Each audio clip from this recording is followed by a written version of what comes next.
Hi guys, magandang araw po sa inyo lahat. Ito naman pong kaibigan niyo si Jake. Medyo late na tayo nakagawa ng video kasi kaninang umaga marami po akong inaayos po. Nagsusulat po ako ng libro. I'm doing some business.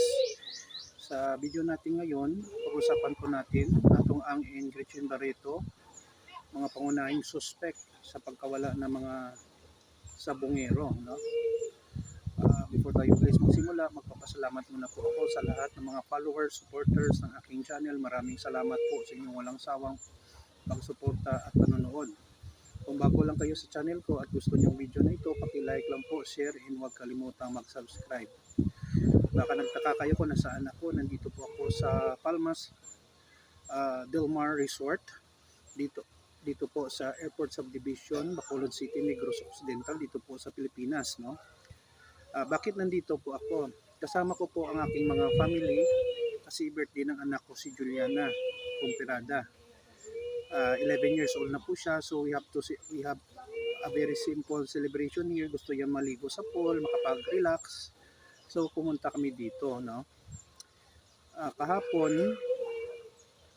ay nagpalabas po ng press conference at nag-file ng kaso, 5 case yata, murder, extortion, frustrated murder, ang mga abogado at si Charlie Atong Ang, no, laban kay certain Totoy, no, former head of security niya.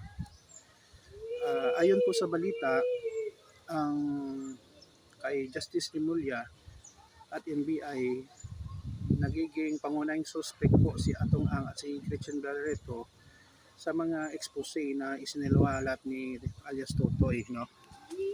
Si alias Totoy guys ay isang former na head ng security sa mga farms ni Atong Ang na makita daw sa Batangas, Laguna at Maynila. Marami siyang pinagsasabi, mga ebidensya daw, inoperan siya ng 300 million at mastermind daw sa pagtukot at pagpatay sa mga missing sabongero si Mr. Atong Ang. Now, madali guys magsalita, no, kung sila nga ni Gretchen Barreto, no, ang mga suspects, pero it will undergo a series of verification ng mga evidence at trial. Kasi kung walang ebidensya na matibay at trial, wala pong mangyayari. So sila ay suspect pa lang, wala pa namang warrant of arrest, kasi before ka guys makapalabas ng warrant arrest o arrest, dapat plansado na ang mga ebidensya.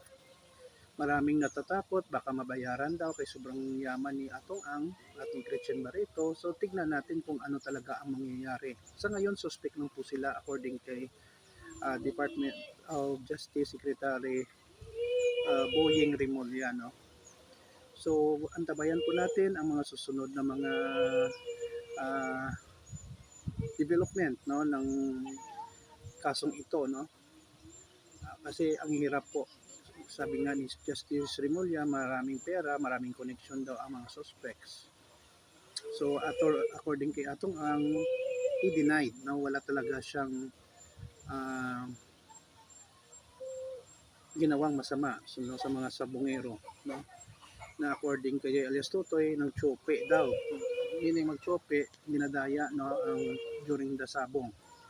Yun lang po guys, maraming salamat po sa inyong walang sawang panonood at suporta. Please like, share, and huwag kalimutan mag-subscribe sa channel ko. Mahal ko kayo, ingat po tayo lagi. Ito naman po ang kaibigan si Jake. Alam mo na guys, bye bye, love you all, please subscribe.